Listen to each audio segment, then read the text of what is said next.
Take it.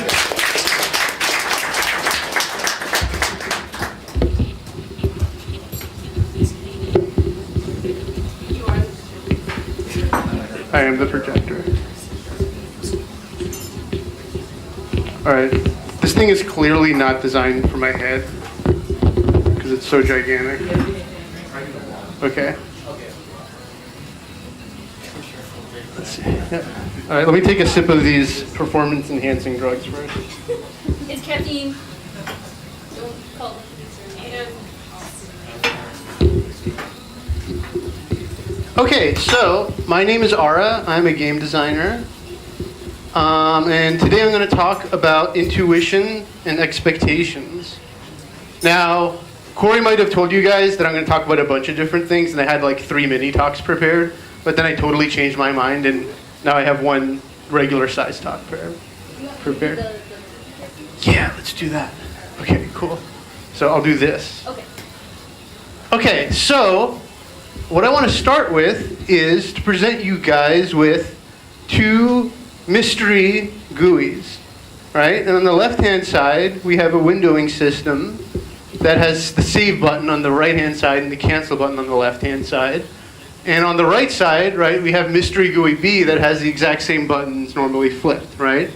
So what I want to ask you guys straight off the bat is, does anybody think that one of these is more intuitive than the other?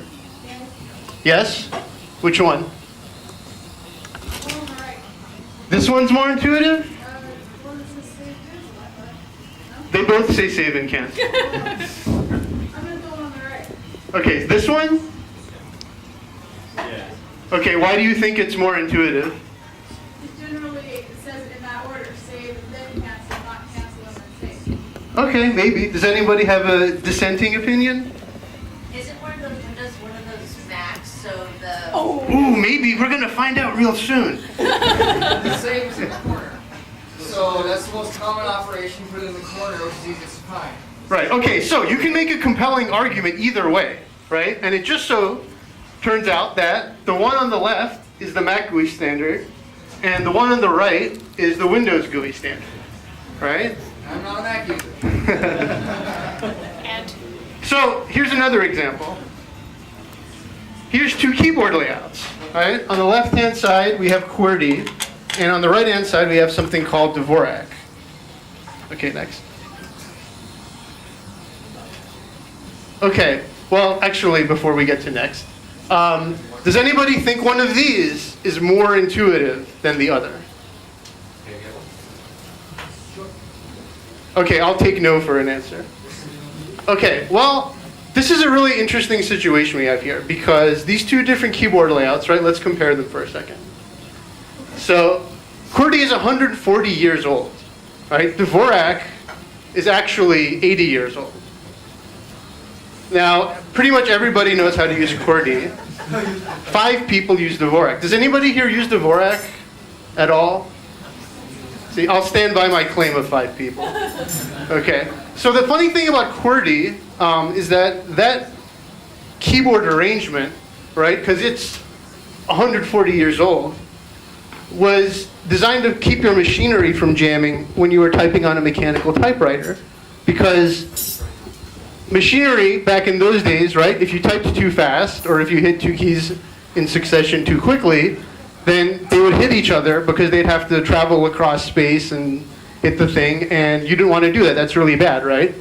And the Dvorak keyboard is actually designed to improve your performance, right? It's designed to minimize the amount of distance your fingers have to move per word, right? So you could say that this one is more optimized for speed and the QWERTY one is less optimized for speed, right? So I think most people would probably say that to them QWERTY is more intuitive, despite the fact that, you know, to a naive user, meaning if you've never seen a keyboard in your life, right? There's really nothing about these that makes one intrinsically more intuitive than another, right? And also, the confounding factor is that, yeah, Dvorak, you can actually get higher performance with it, right? So something I like to say is that your sense and feel of what's intuitive is a function of your own personal history and training, or lack thereof, with these and other devices. right? So, what happens when you go through a process of like engaging in an interface, right? So let's say you're typing, right? You have expectations based on what you learned from your previous experiences, right? So I'm going to type the F key, and usually that's under my left index finger, right? And it's very pleasing when the outcome agrees with your expectations, right? So I push my finger down, I wanted to type the F, and oh yes, the F came out and everything's happening, right? That's very unpleasant when the outcome is different from what you expected, right? So incidentally, right, if you're using Dvorak, you're going to type a U instead of an F. Right? So your personal history with things like this, right, it causes your mind to inevitably produce a set of explicit and implicit expectations when you encounter novel situations. And this is something I like to call cognitive baggage. Okay, so what does this have to do with video games? Right? So the player's sense of what makes sense to them or what's intuitive, what they think they can do, what they can't do, this is a function of, using my term, their own personal cognitive baggage.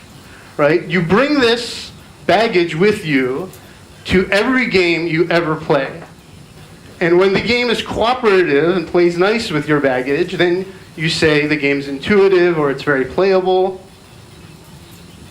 And when the game is not so considerate about the baggage you brought with you, then you might say that the game's frustrating or confusing. So here's an example, real life example. So this is a screenshot. Oh my God, hold on. Okay, I'm back. So this is an example of a game I worked on in 2004. It was called The Red Star. Also, about 4 or 5 people played it. But that's a completely different lecture. So we found out something really interesting when we were playtesting this game. And what happened was, this game is a straight-up action game that generally uses a camera that's mostly fixed along a path when you're in any given level, right? And so some of the levels are side view levels, just like this, and some of the levels are top view levels. And what we found out is that, I think you want 1, 2 more? Okay. What we found out is that when people first encountered this type of format in this game, because we don't have a traditional method of jumping, it's not really in your repertoire of moves. That's just not the kind of game it is. People would constantly ask, where is the jump button? And then when they couldn't find the jump button, why can't I jump? Right? Okay, now next. Right? And this is because most people who've seen games like this expect you to jump, right? That's just part of their past history with it. Okay, next. And the other part of this that we discovered was that, okay, here's an example of a top view level, right? And when we had people play this level first, and not the previous one, we found out that they never asked us, they were never wondering about a jump button. They didn't want to jump, they didn't feel like they were missing jumping, they didn't feel like something was horribly wrong. Right? And so there's 2 reasons why. One is that, right, lots of games that look like this have jumping. Very few games that look like this have jumping, comparatively speaking, right? And another thing that I would say is that the top view doesn't afford jumping very well, right? If you're looking at something from the side, you can very easily visualize that, okay, well, the player could jump up and there's some vertical space in there that you could possibly traverse. And there's something here, right? If there's something coming at you that's up here, now in our game it doesn't do that, right? But you can easily imagine that and expect that, oh, I'd want to jump to get up there to do that, right? And in this one, right, you don't get those expectations, right? Because the shape of it's different, right? So I want to talk about what it means for something to afford something else, right? In the general term of affordance. So Don Norman had a book called The Design of Everyday Things that he wrote in 1990, which is a really awesome book. If you haven't read it, I strongly recommend you read it. It's just interesting, even if you're not into games or design. And he defines the word affordance as, the term affordance refers to the perceived and actual properties of the thing being whatever object we're talking about. Primarily those fundamental properties that determine just how the thing could possibly be used. Now, Don Norman didn't invent this word, right? The guy who first, appropriated this word was this guy named J.J. Gibson.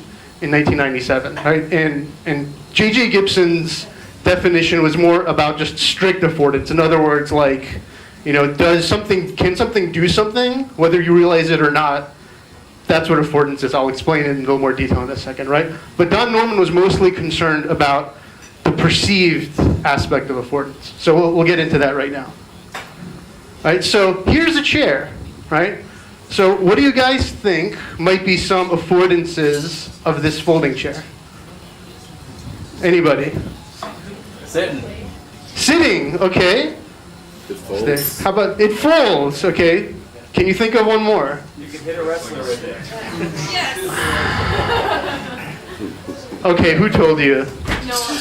You can throw Really? it and then start a fight. Okay, Is that weird? you totally destroyed my joke that I've been setting up for the past 8 years. Okay, so Here, back here, that makes you feel better. that makes me feel much better. Thank you. Thank you for being quiet. Okay, so let's go to the next slide. Right, so here's some common affordances, right? Sitting, stepping if you wanted to, right? And folding for easy storage. Now, if you're a wrestler, you might think of some other affordances. For example, throwing, crush by landing onto, and folding, not for storage, but for easy swinging at opponents. Right, so this is, you know, it's funny, but I want to make a really important distinction here, right? Is that the affordances you think something has, sometimes depends on your history and who you are, right? So let's continue. So, now, Don Norman and Abrams never really expected or thought that the word affordance was intended to be used in this manner that I'm about to explain, but some people use it in this manner too, and there's an element of value to this, right? So you could say like a bike, right? A bike affords rolling, right?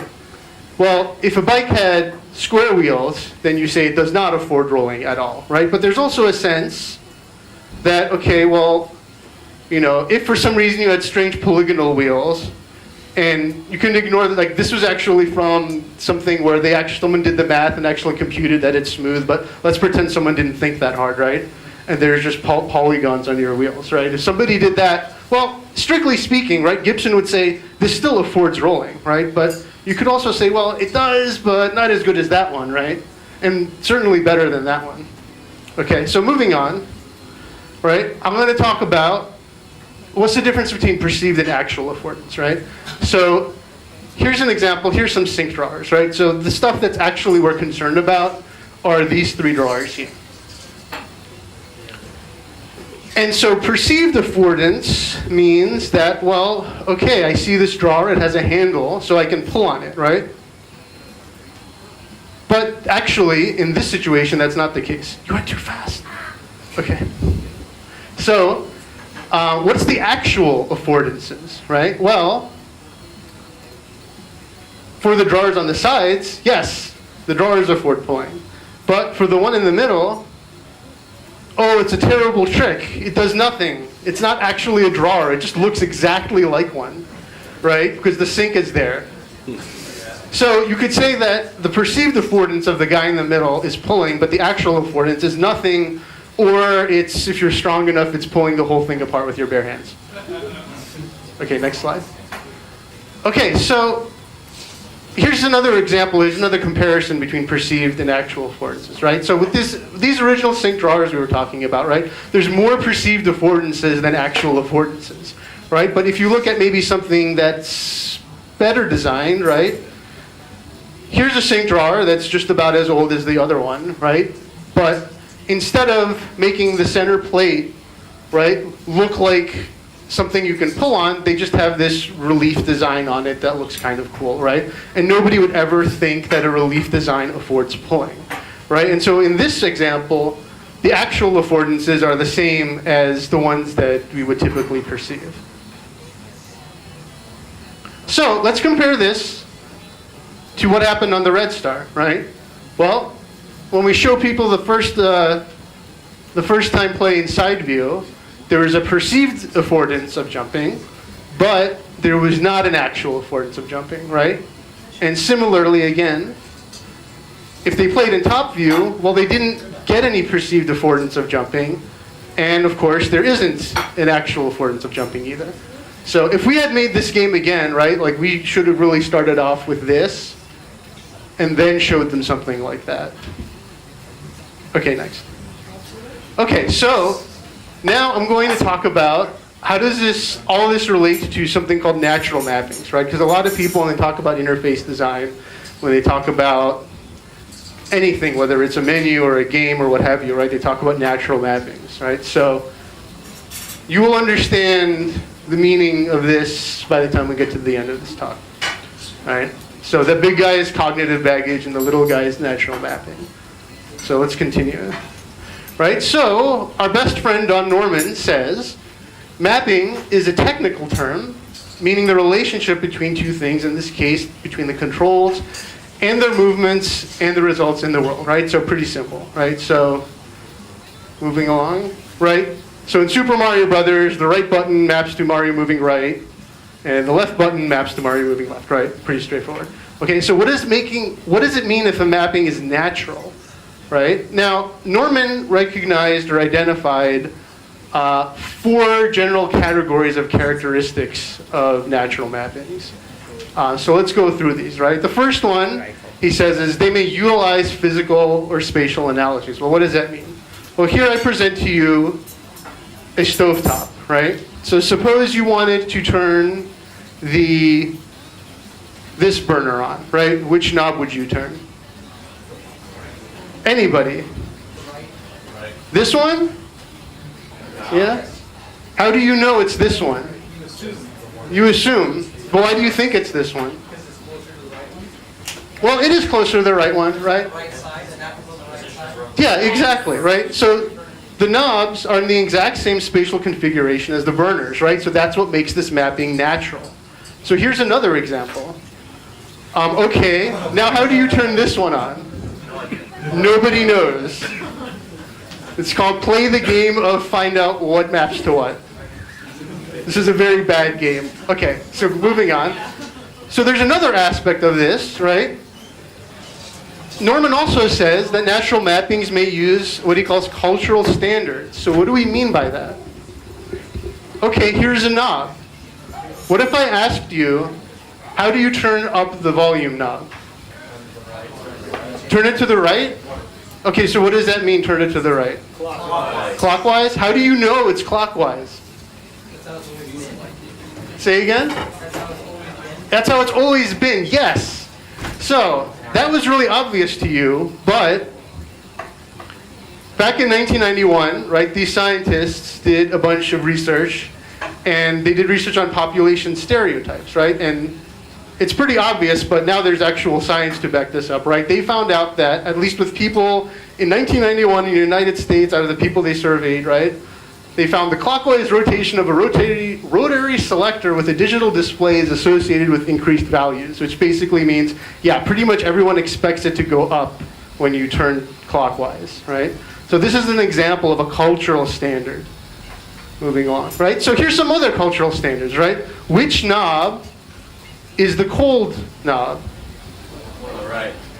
Did you say left or right? You said left. How many people think it's left? Okay, how many people think it's right? Okay, it's usually right. That's another cultural thing, but maybe you came from a different culture. Or maybe somebody was really, I don't know. Maybe the carpenter who put your house together or installed your sinks was from a different culture, right? Yeah, so anyway, so that's one example, right? And here's yet another example, right? So what position is this in, right? Are the lights on or are they off? On, yeah. So this has the added benefit of also using a physical and spatial analogy.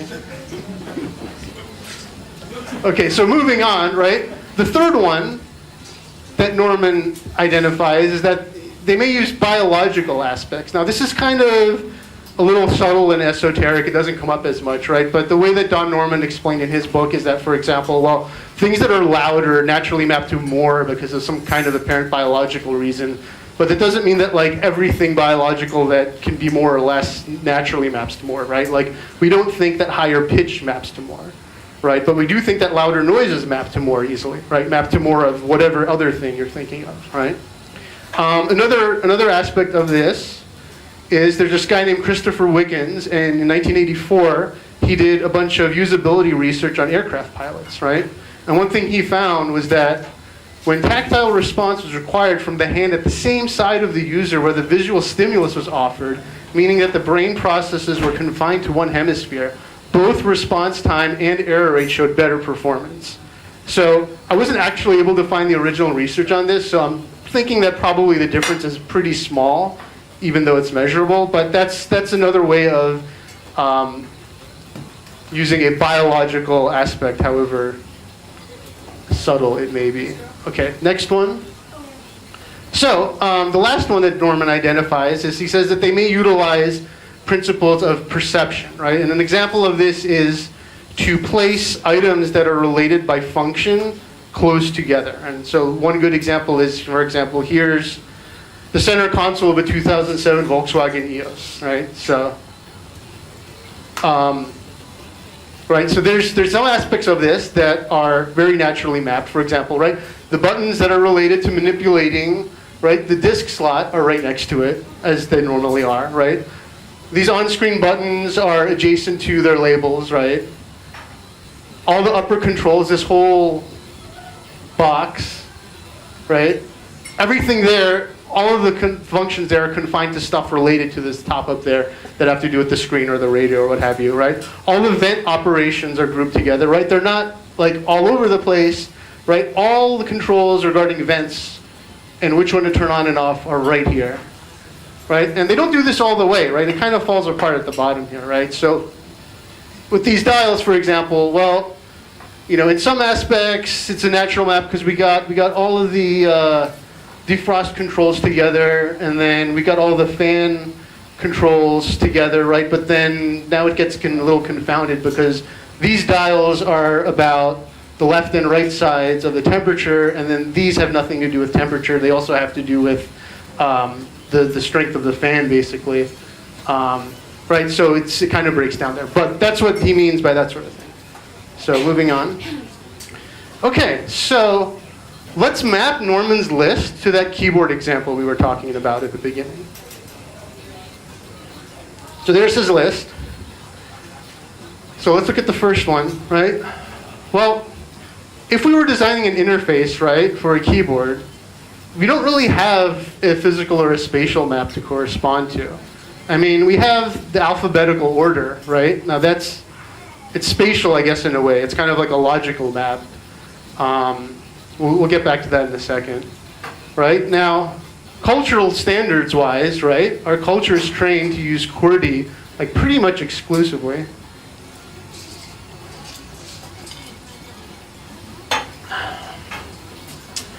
Now, there's no biological aspect to take advantage of when we're deciding how to arrange these buttons. And then finally, there's not really an especially logical grouping possible because most of these keys are of equal function, right? Now, these numbers are an exception. Like, notice how pretty much every keyboard arrangement always has the numbers at the top, right? And, you know, sometimes they kind of group the symbols, and that's a pretty logical mapping. But then we've got all these letters, right? And they're functionally and importance-wise, right? None of them really make that much sense to group. I mean, maybe you can make an argument for like the vowels being together here, but we don't have a lot to really go off of, right? So let's put that at the top magically. So at this point, we can make some really interesting deductions. The first one being that, right, you don't always have all of those techniques to produce a natural mapping. There's no guarantee, actually, that any one of those is going to be available depending on the kind of interface you're making, right? There's no way that you can be sure that whatever interface you're trying to do, that there exists a really great mapping that you can come up for, right? And the other interesting thing is that, well, speaking of cultural standards, right? A cultural standard is nothing more than everybody having the same cognitive baggage, right? Everybody having the same experiences and expectations. And then another thing that's kind of funny is that, well, you know, if using physical or spatial maps are good, then why would it make no sense, right? Like, suppose we tried to use a natural map spatially, right, with the letters. All our alternatives is making like a one-row keyboard like this, which is totally lame. That's obvious that it's going to be very hard to use. Or, okay, well, we could do A, B, C, D, E, right, on 3 rows. But that doesn't really get us anywhere either. It's still worse than QWERTY. Why is that? Well, here's the thing about QWERTY, right? And here's the thing about the cognitive baggage or the cultural standards, right? They can often overpower all other mapping alternatives, all the other techniques that you have at your disposal to create an interface that seems natural or you think is natural or is natural, right? This can be completely overpowered by somebody's cultural expectations or their baggage. Okay, so here's some of my concluding thoughts about all this. So the main thing that I'd like you guys to take away from this, right, is please consider very, very carefully and strongly, right, how powerful the influence of cognitive baggage, or you can call it cultural standards, or you can call it training, can be on somebody's experience with an interface. It can be so strong that it can overpower all the other good things that you think that you're doing in it. Right? And second of all, consider that, you know, a lot of people have very different sets of baggage, right? Or very different sets of expectations, or culture, or training. Right? For example, you know, half the people, actually I'm kind of curious of this, who here prefers normal vertical control in their video games instead of inverted? Okay. Would you say that's about half, Corey? It looked like more than half. A little more than half? Okay, now who likes inverted controls? I guess Okay. it's about half. But maybe 40-60, 50-50. It's roughly half, right? But right, I find that to be really interesting, right? That half of you people are around that amount, right? What's intuitive to you is completely the opposite, right? And the other thing too is that your expectation like that can change over time by training, right? Whatever you experience will color the next things you experience, and so on and so forth. And so my concluding thought number 3 is, you know, if you're making a game, if you're a game developer, whenever a player reports something positive or negative about your game, you got to understand their baggage or their culture or their training. You got to understand what they know and what they don't know and where they've been, at least insofar as it allows you to understand what the meaning and significance of their feedback is, right? You have to understand what they know in order to understand what their feedback really means. You can't just take it at face value without considering that fact, right?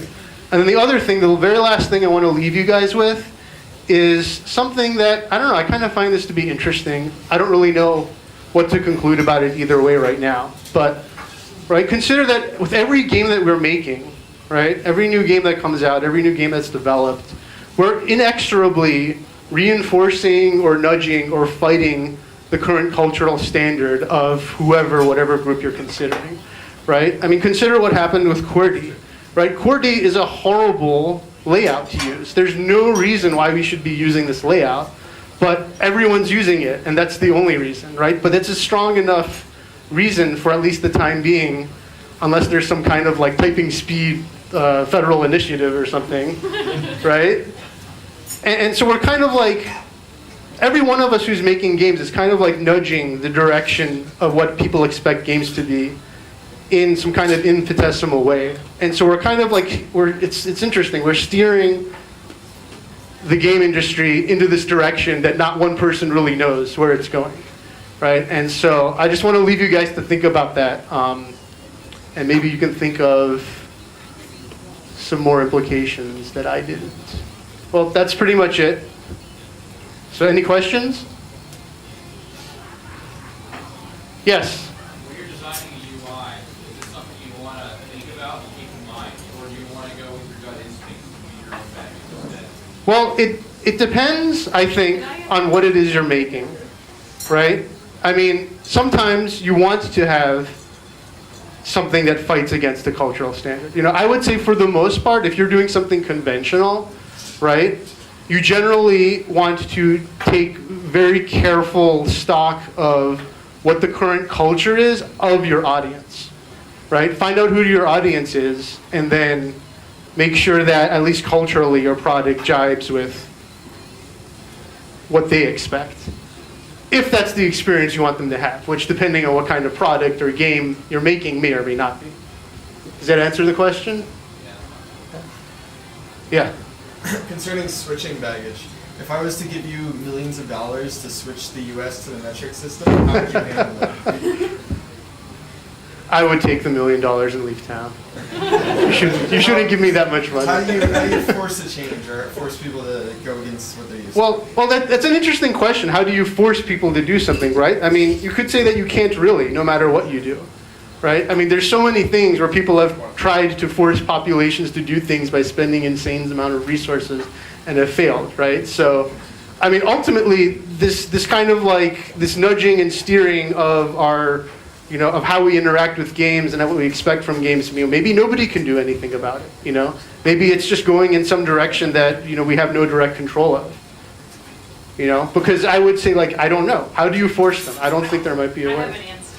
Okay. Move them all to Canada. Move them all to Canada. Okay, that's one option. I got one. What's up? Soda. They come in like 1 liter bottles now.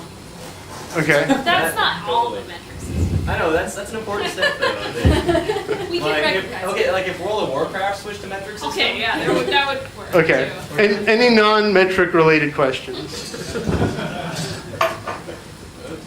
Okay, that's it. Thanks for, well, no, that's not Is it. today your birthday?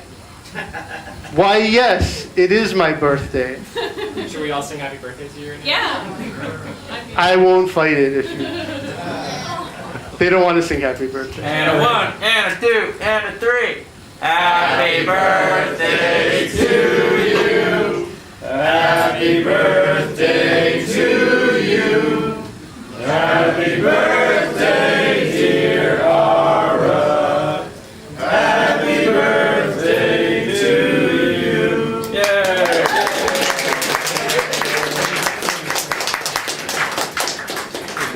You stopped recording before that, right?